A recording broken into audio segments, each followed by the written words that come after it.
본문의 말씀은 여호수아가 어느 날 갑자기 자기의 의지와 상관이 없이 이스라엘 민족의 지도자가 되는 것입니다. 바로 어제까지의 지도자는 감히 자기가 얼굴도 쳐다볼 수 없는 백성들 전체가 존경하는 모세였습니다.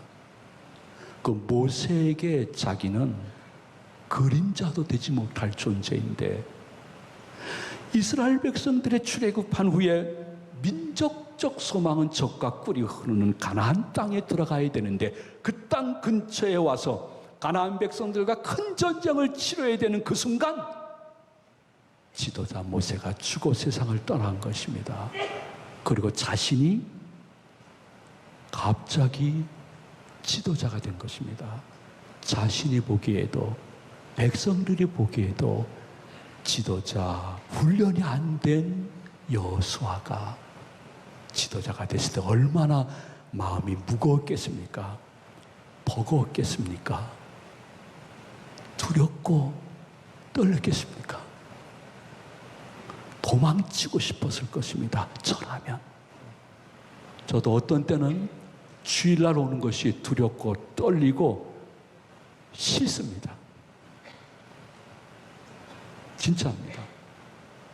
교인들의 기대감이 있고 교인들을 향한 책임감이 있는데, 내가 일주일 동안 그릇이 준비되지 못했을 때, 어떤 때는 조금 과한 표현이지만은 교통사고 당했으면 좋겠다 할 정도로 짓눌리는 마음이 있음을 고백 아니할 수가 없습니다. 근데 그럼에도 불구하고 우리는 그 책임감과 기대감을 충족시키기 위해서 무엇인가, 아니야 나 그래도 해야 돼 하는데, 무엇부터 해야 될지, 어떤 것을 해야 될지 감이 잡히지 않습니다. 그것이 현직이든 은퇴 직전이든 은퇴 후든 너무 삶이 어렵고 힘들고 괴롭고 나를 압박할 때에 이것을 해결해 줄 수 있는 분이 누구일까 하는 부분에 있어서 여러분 식상했지만은 그래도 기억해야 될 것은, 왜 내가 다시 한번 이 본문 주제로 말씀을 전하냐 하면 이유가 딱 한 가지입니다. 우리는 인생 살아가면서 기독교인으로 교회 안에서는 말씀대로 살아야 된다고 하면서 교회 밖으로 나가게 되어지면 내 판단, 내 지식, 내 경험, 내 재능, 내 돈, 내 건강을 따라서 삶을 결정합니다. 그러나 교회 안에 들어오면 내가 경건한 예배자는 됩니다. 아버지 하나님, 이것을 보시면서 말씀하시기를, 너의 교회 안에서의 신앙생활과 교회 밖에서의 생활신앙이 좀 비슷해야 되는데 하시면서, 생활신앙 가운데 제일 중요한 것은 힘들고 어려우면 그 문제를 해결해 주실 분은 내 경험이 아니라 오직 더욱 절대 아버지 하나님밖에 없다는 신앙 고백을 입으로, 찬송으로, 기도로 할 수 있는 능력을 다시 한번 받으시기를 축원해 드립니다. 왜냐하면 본문 길지만은 그 가운데서 아버지 하나님이 반복적으로 사용한 단어는 무엇이냐 하면, 죄송하지만 따라하십니다. 내가. 중위층도 내가입니다. 나 하나님이 알아서 할 거야. 내가 라는 단어가 3절, 4절, 5절, 6절, 9절에 반복적으로 나오는데, 여러분이 한번 직접 확인해 보시도록 하겠습니다. 내가 모세에게 말한 바와 같이 너희 발바닥으로 밟는 것 모두 내가 너희에게 주었느니, 내가 모세와 함께 있었던 것 같이 너와 함께 있을 것임이니라. 너는 내가 그들의 조상에게 맹세하여 그들에게 주리라 한 땅을 이 백성에게 차지하게 하리라. 내가 내게 명령한 것이 아니냐. 강하고 담대하라. 아멘. 우리 신앙 고백하듯이 다시 한번 봉독을 했으면 좋겠습니다. 따라해 주십시오. 내가 하리라. 하나님의 음성인 것입니다. 그 믿음을 갖고 있느냐, 갖고 있지 않느냐. 본문의 말씀을 여러분에게 쉽게 말씀을 드린다면, 모세가 되게 위대해 보이지? 백성들의 신임을 많이 얻고 있지? 모세를 통해서 많은 놀라운 사역과 기적이 일어났잖아. 그건 모세가 한 것이 아니야. 내가 한 거야. 모세와 함께한 내가 한 거야. 그렇다고 하면 네가 그것을 믿으면 모세의 하나님이 여호수아야 너의 하나님이 될 수 있는 것이야. 믿음을 키워봐. 말씀하시는 것입니다. 저는 여러분에게 고백할 수 있습니다. 모세의 하나님, 여호수아의 하나님이, 그리고 모세와 함께했던 하나님, 여호수아와 함께했던 하나님이 제2교회 성도님들과 시청하시는 여러분들의 하나님으로 동일하게 임마누엘 동행하시는 줄로 믿으시기 바랍니다. 그러시면서 하나님이 말씀하시는 거예요. 여호수아야, 불안하지? 너 두렵지? 초조하지?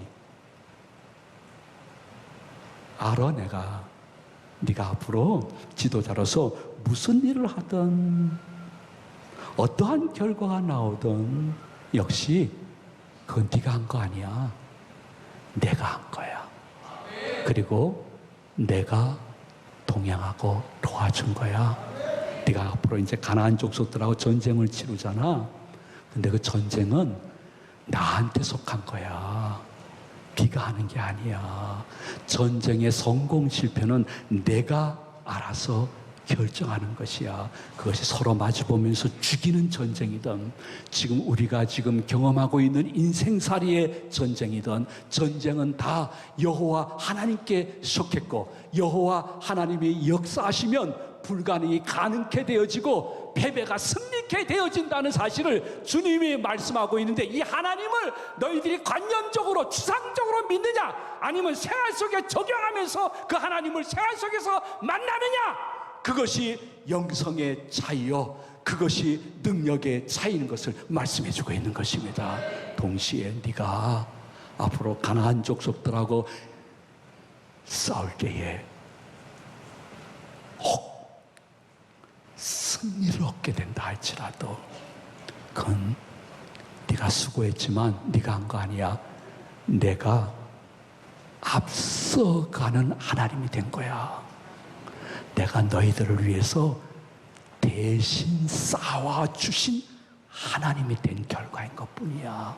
알았지? 알았지? 강하고 담대해야 돼. 어디를 가든지 선택된 백성 너는 내가 함께 할 거야 하면서 9절에서 다시 한번 이렇게 확답을 하고 계십니다. 우리 9절 믿음으로 다 같이 봉독하도록 합니다. 내가 내게 명령한 것이 아니냐. 강하고 담대하라. 두려워하지 말며 놀라지 말라. 내가 어디를 가든지 내 하나님 여호와가 너와 함께 하느니라 하시니라. 아멘. 허브 밀러라는 작가가 있는데 그분이 무슨 책을 썼냐면 아스팔트 위에서 낚시질하기라는 책을 썼는데요. 그 책에 우리 기독교인들을 향해서 이렇게 말씀하고 있습니다. 기독교인이 일평생 교회 다니면서 설교를 들으면 어려서부터 들으면 약 6,000번 듣는다고 합니다. 그리고 우리들이 일평생 기도한다 그러면 그 기도가 교회이든지 사회이든지 가정이든지 차 안이든지 약 18만 2천 번을 기도한다고 합니다. 그리고 우리가 어디서든지 찬송을 예수 그리스도를 영접한 후에 부르기 시작하면 약 12만 번의 찬송을 부르게 된다고 합니다. 그러면서 허브 밀러 박사님은 이런 질문을 우리에게 던집니다. 당신들은 6,000번 설교를 들을 때에 저 하나님의 말씀이 그대로 나에게 적용될 줄로 믿는 믿음으로 듣고 있느냐? 질문을 던집니다. 너희들이 18만 2천 번 기도하고 12만 번 찬송을 할 때에 그 기도와 찬송 속에 아버지 하나님 내가 어디를 가든지 무엇을 하든지 앞서가시며 혹은 대신 싸워줄 것을 믿으면서 기도하느냐? 찬송하느냐? 그렇지 않느냐? 질문을 던지는 것입니다. 실제적인 질문입니다. 너희들이 그렇게 하나님의 말씀을 듣고 기도하고 찬양을 하고 너의 삶의 현장에 나가서 어려운 일 당했을 때에 너에게 암송된 말씀과 혹은 찬양이 있어가지고 그 어려움 속에서 너희들은 말씀을 붙잡고 찬양하고 기도하면서 강하고 담대하냐? 그렇지 않느냐? 두려워하지 않고 초조하지 않느냐? 그렇지 않느냐? 말씀해주고 있는 것입니다. 혹시 여기에 믿음의 계보가 2대, 3대, 4대, 5대째 되는 분들, 여러분의 믿음에 돌아가셨거나 살아있는 어머니, 아버님, 할아버지, 할머니가 큰 어려움을 닥쳤을 때 어떠한 기도와 믿음으로 그 일을 해결해 나갔느냐, 그것을 네가 지금 조금이라도 지금 깨닫고 그대로 하고 있느냐, 그렇지 않느냐? 너 몇 대째 믿는다면서? 너 제2교회 40년, 50년, 60년 되면서, 근데 네가 진짜 어려울 때 자신의 지혜나 판단이나 경험이나 재능이나 돈이나 건강 의지하지 않고 하나님 말씀이 있고 그 말씀으로 암송하고 그 말씀대로 기도하고 그 말씀을 붙잡고 찬송하면서 하나님의 말씀 방법으로 그 문제를 해결하고 있느냐? 그래서 3대, 4대, 5대가 되느냐? 그렇지 않느냐? 그것을 말씀하고 있는 것입니다. 목사님, 저는 1대밖에 안 되는데요. 나 오늘 새신자 수료하는 1대인데요. 저는요, 1대라 할지라도요, 여러분이 진짜 아버지 하나님은 나의 목자시니 그분이 동행하시면 내게 부족함이 없을 줄로 믿습니다. 나는 다른 신 어떠한 교주가 아니라 아버지 하나님이 나를 인생의 푸른 초장에 누이시며 쉴만한 물가로 저를 인도해 주시는 것을 믿고 미리 감사합니다. 내가 비록 새신자 수료하지만은 내가 사망의 음침한 골짜기를 거니는 그 순간에도 그분이 나와 함께 하시고 그분의 지팡이와 막대기로 저를 건져 주실 줄로 믿습니다. 여호와 하나님의 선하심과 인자하심이 내 비록 1대이지만은 혹은 내가 몇 대째 믿고 있지만은 죄송하지만 한 번 더 따라 하십니다. 반드시, 다시 한번 반드시 여호와의 선하심과 인자하심이 반드시 내게 따르리니 내가 여호와의 집에 영원히 거하는 은혜의 때가 있을 줄로 믿습니다.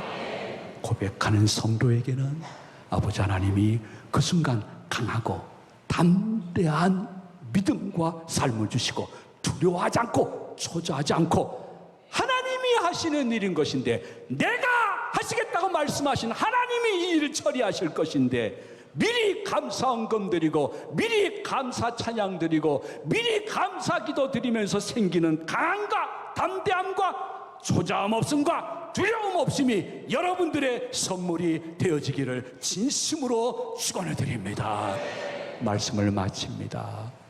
그렇게 여호수아에게 이 말씀하신 아버지 하나님은 내가 한 이 언약을 분명히 지킬 것인데 내가 너에게 한 가지 조건을 이야기하겠다고 말씀했습니다. 그 한 가지 조건은 7절, 8절입니다. 우리 한번 다 같이 봉독하도록 합니다. 오직 강하고 극히 담대하여 나의 종 모세가 내게 명령한 그 율법을 다 지켜 행하고 우로나 자로나 치우치지 말라. 그리하면 어디로 가든지 형통하리니 이 율법책을 내 입에서 떠나지 말게 하며 주야로 그것을 묵상하여 그 안에 기록된 대로 다 지켜 행하라. 그리하면 내 길이 평탄하게 될 것이며 내가 형통하리라. 아멘.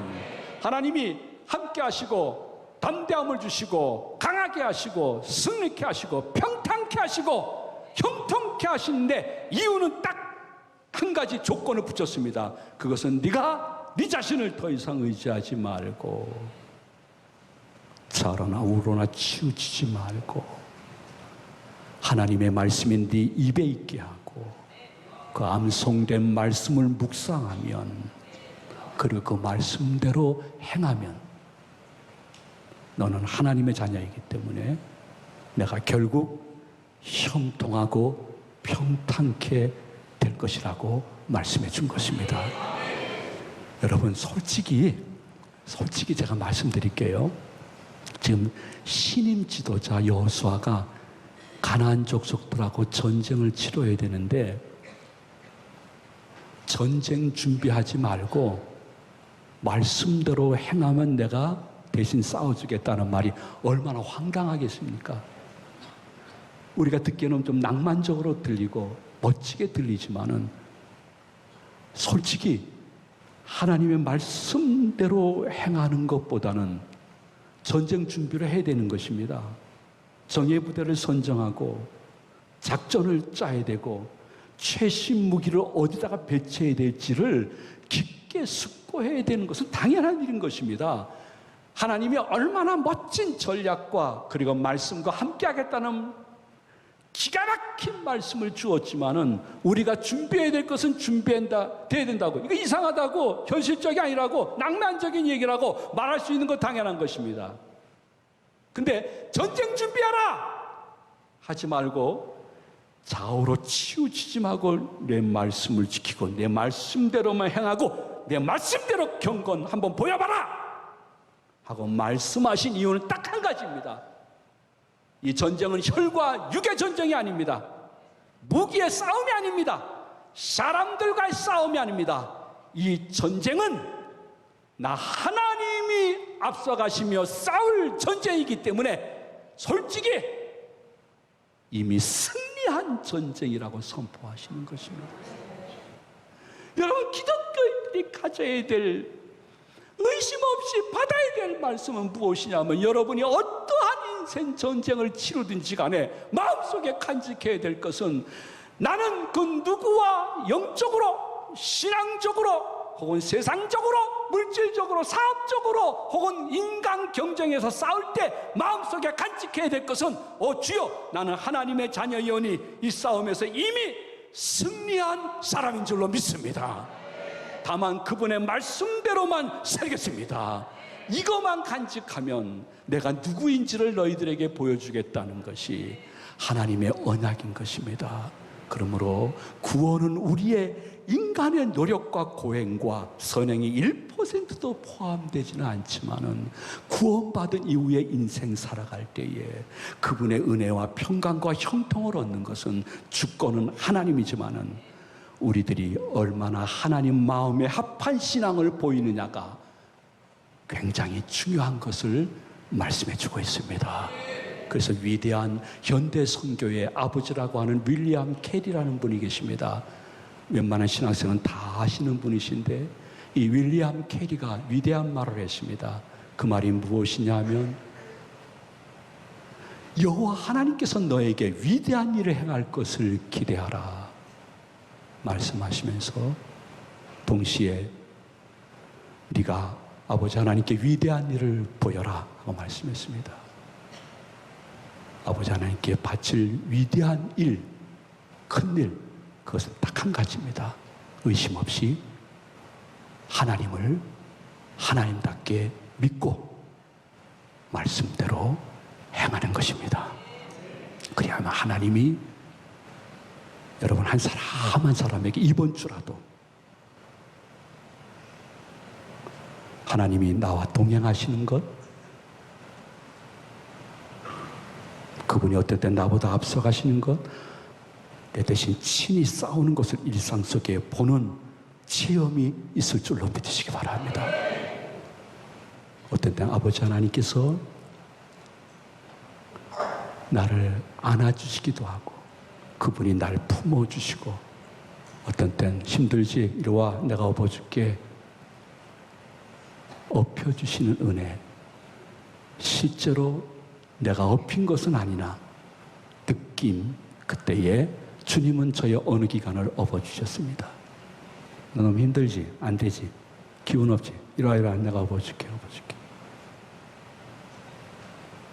토요일날 금요 강사로 오신 여명학교 교감 선생님은 이렇게 말씀했습니다. 최악의 위기 상태에 내가 말씀대로 신앙을 끝까지 지키고 선한 일을 하니 예수님이 내 앞에서 그 악한 사람들을 막고 계시는 것을 보셨다고 합니다.